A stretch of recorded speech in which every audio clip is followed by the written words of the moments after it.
Namaku Rino. Umurku 24 tahun. Aku kerja sebagai editor freelance.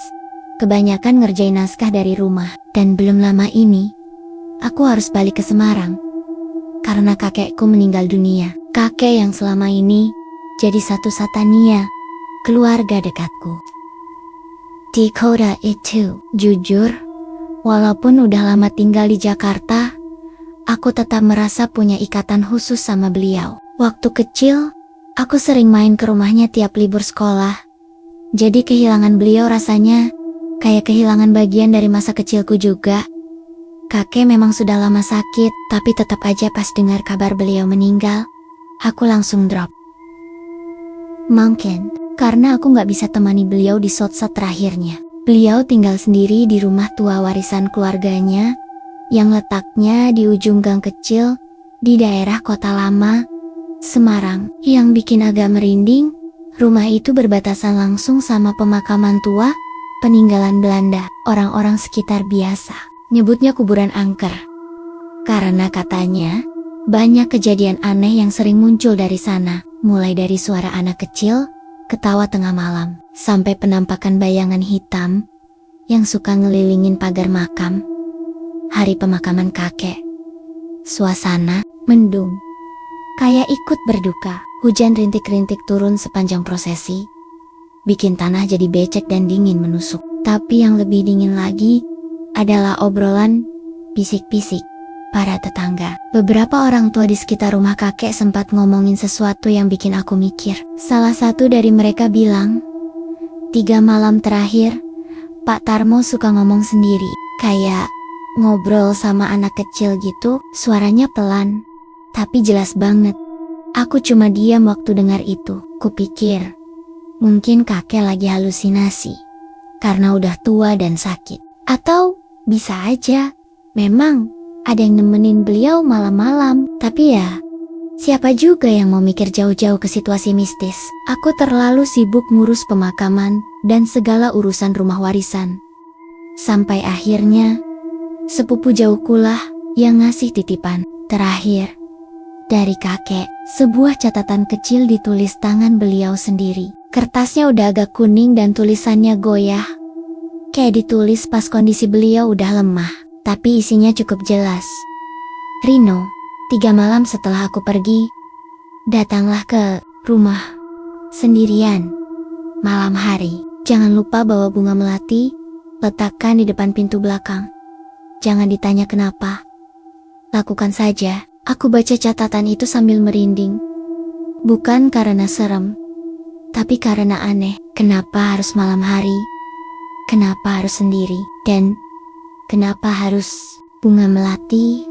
Tapi aku tetap simpan catatan itu. Aku hormati permintaan terakhir kakekku. 3 hari berlalu.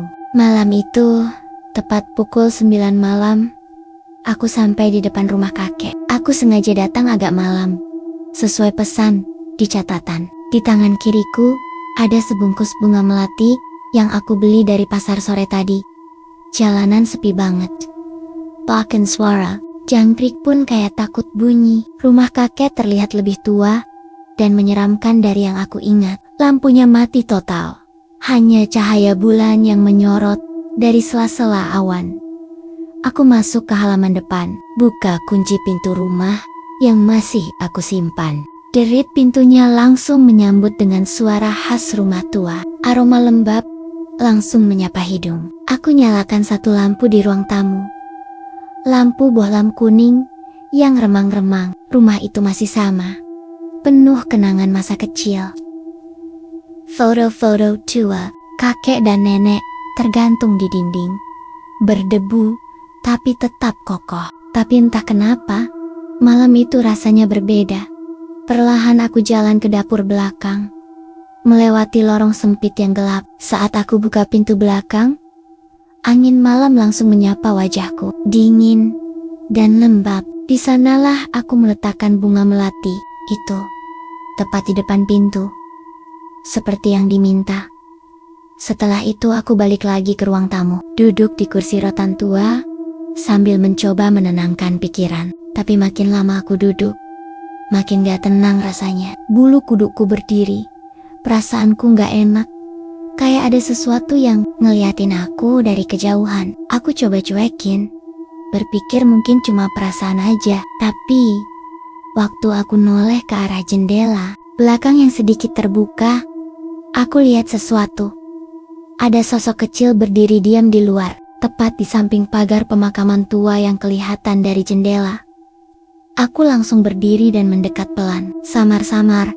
Di bawah cahaya bulan yang ngintip dari balik awan, aku lihat lebih jelas. Itu anak kecil. Tubuhnya kecil, kurus, rambutnya panjang sampai bahu, dan pakaiannya putih lusuh, kayak habis kehujanan.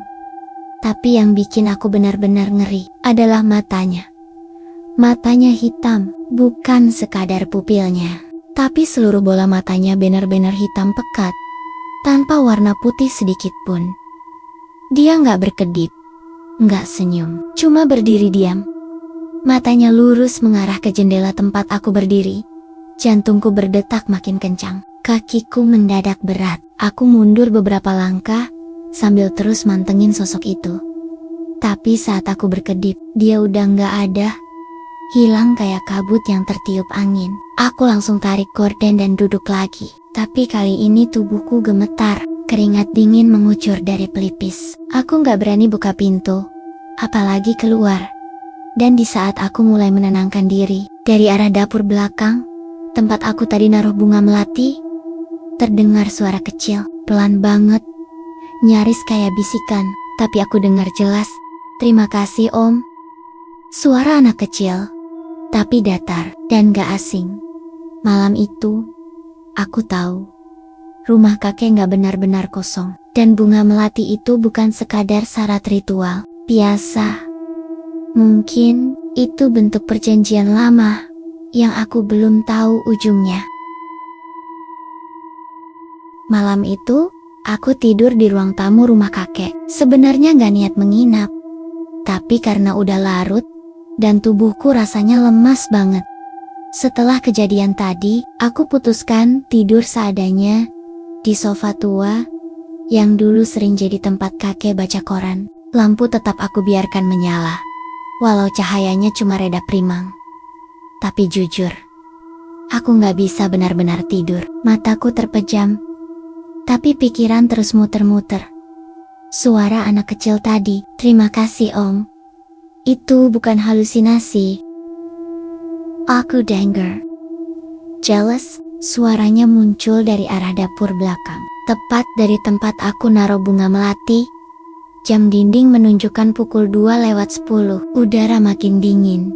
Dan entah kenapa, bau melati yang tadi hanya samar sekarang jadi makin kuat. Wangi banget, menusuk hidung. Tapi bukan bau yang menenangkan, malah bikin sesak dan bikin aku ngerasa aneh. Seolah-olah ada sesuatu yang mengendap di udara, yang makin lama makin berat. Tiba-tiba, dari arah dapur terdengar suara kecil. Tok, tok, suara langkah kaki pelan di lantai kayu. Aku langsung melek dan bangun duduk. Kupikir aku salah dengar. Tapi suara itu muncul lagi. Kali ini lebih jelas, kayak ada yang berjalan dari pintu belakang menuju lorong. Dan saat langkah itu berhenti, suara lain terdengar. Kali ini lebih pelan, tapi bikin tubuhku membeku. Terdengar suara nyanyian anak kecil. Nada lagu anak-anak jadul, dinyanyikan dengan suara yang agak serak. Seperti suara bocah yang udah lama gak bicara. Nadanya sumbang, pelan banget. Tapi, jealous. Lagu itu bikin aku langsung merinding dari ujung kaki sampai kepala. Tik, tik, tik, bunyi hujan. Seketika, aku bangkit berdiri dan nyalakan senter HP. Tanganku gemetar, aku jalan pelen-pelen ke arah lorong yang menghubungkan ruang tamu ke dapur. Suara nyanyian itu masih terdengar, meski nadanya makin lambat. Pas aku nyalain lampu dapur, nggak ada siapa-siapa. Tapi pas aku ngelangkah lebih dekat ke pintu belakang, aku lihat bunga melati yang tadi aku taruh, sekarang udah nggak ada, diganti dengan sesuatu. Sebuah boneka kecil. Boneka usang, berbentuk kelinci, lusuh, dan satu matanya copot. Bulu-bulunya udah coklat keabu-abuan, kayak habis dikubur lama. Aku jongkok, melihat boneka itu. Hidungku mencium bau tanah basah yang tajam. Tapi bukan cuma itu, di salah satu telinga boneka itu, ada pita merah, dan di pita itu, tertulis huruf kecil yang memudar. Untuk Om Rino. Deg, jantungku kayak berhenti sejenak. Siapa yang tahu namaku? Bahkan waktu aku kecil aja, cuma kakek yang manggil aku Om buat bercanda. Aku buru-buru balik ke ruang tamu. Napas ngos-ngosan, tapi pas aku hampir sampai ke sofa, aku lihat sesuatu dari sudut mata. Ada bayangan kecil lari melintas dari ruang tengah ke arah kamar kakek. Aku nekat ngikutin, buka pintu kamar kakek. Lampunya masih mati. Dan di tengah ruangan, aku lihat sosok anak kecil duduk bersila di atas lantai. Punggungnya menghadap ke arahku. Rambutnya panjang dan agak basah. Badannya kurus banget, kayak tinggal kulit dan tulang. Tapi yang paling bikin aku gak bisa bergerak, dia megang boneka yang sama persis kayak tadi. Aku mundur selangkah, tapi lantai kayu berderit. Anak itu langsung noleh. Wajahnya pucat, tapi penuh tanah. Matanya hitam legam, masih seperti yang kulihat dari jendela. Tapi sekarang, aku bisa lihat lebih jelas. Matanya kosong, tanpa kelopak, tanpa emosi. Cuma hitam. Tiba-tiba, dia berdiri dan berjalan pelan ke arahku. Tapi gak ada suara langkah. Seperti melayang, aku udah mau lari. Tapi tubuhku kaku. Leherku berat, nafasku pendek.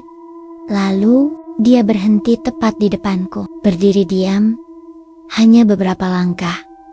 Dia angkat tangan kecilnya, dan menyerahkan boneka itu. Dengan suara pelan, dia berkata, "Om, boleh temenin aku main? Cuma sebentar." Aku akhirnya bisa mundur. Dan saat itu juga, suara azan subuh terdengar samar dari kejauhan. Bocah itu menunduk, lalu perlahan menghilang. Begitu saja, seperti kabut yang tersapu angin. Aku langsung keluar dari kamar. Keringat dingin membasahi seluruh tubuh. Boneka itu jatuh di lantai. Aku biarkan. Aku ambil tasku dan keluar dari rumah kakek tanpa menoleh ke belakang sedikit pun. Tapi sebelum aku benar-benar meninggalkan halaman rumah, aku lihat ke pagar makam. Dan di sana, bocah kecil itu berdiri diam, memeluk bonekanya. Matanya mesai, hitam legam. Tapi sekarang, dia tersenyum kecil, lalu melambaikan tangan. Dan sejak malam itu, aku tahu, rumah kakek menyimpan lebih dari sekadar kenangan. Ada sesuatu yang belum selesai, dan mungkin malam itu baru permulaan.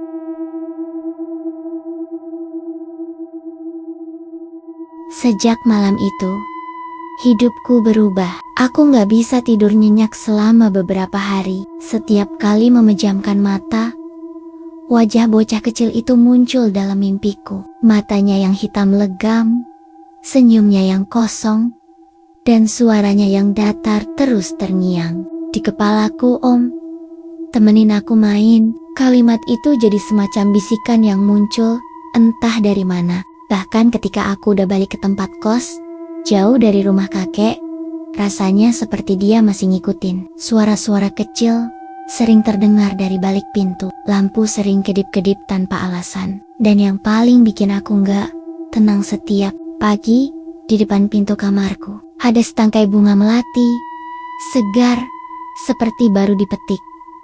Aku mulai nyari tahu lebih dalam soal rumah kakek dan makam di belakangnya. Aku datang lagi ke lingkungan itu.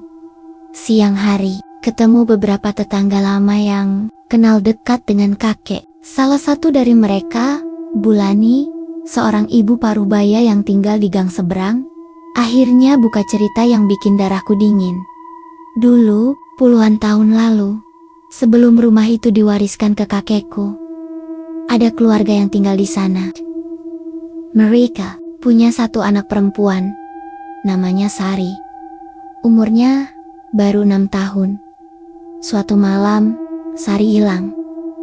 Dicari kemana-mana gak ketemu. Sampai akhirnya, 3 hari kemudian, tubuhnya ditemukan di salah satu liang kubur tua, di belakang rumah Tipat.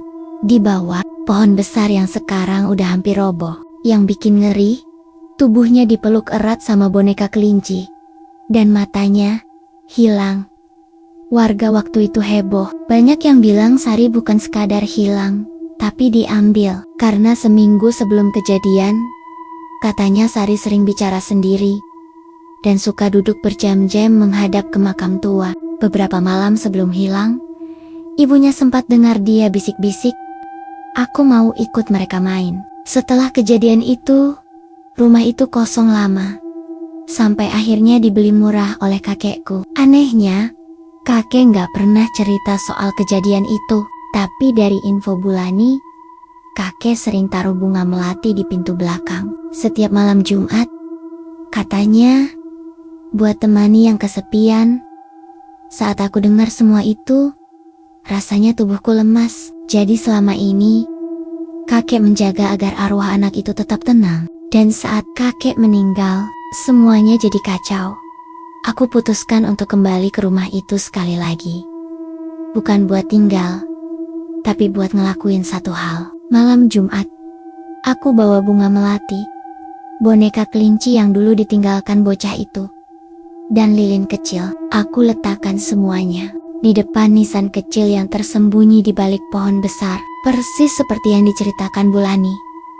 Batu nisannya udah nyaris rata dengan tanah. Namanya nyaris nggak bisa dibaca, tapi aku yakin itu makam Sari.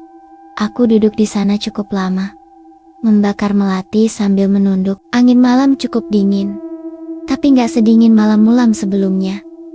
Kali ini, aku gak merasa diawasi. Just true terasa lebih damai.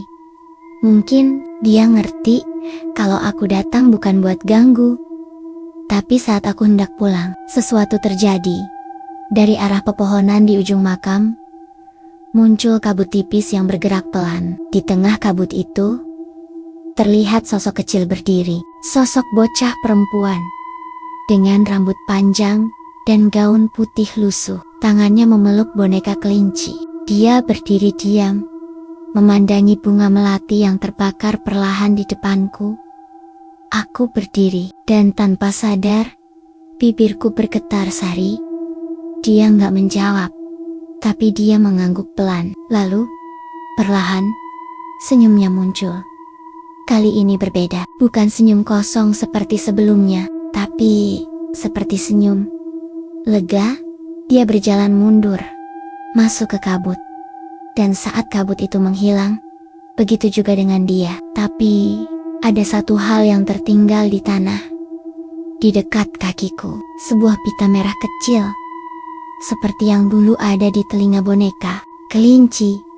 Di pita itu, tertulis satu kata, dengan tinta samar. Terima kasih. Malam itu, aku pulang dengan perasaan campur aduk. Takut, iya, tapi juga lega.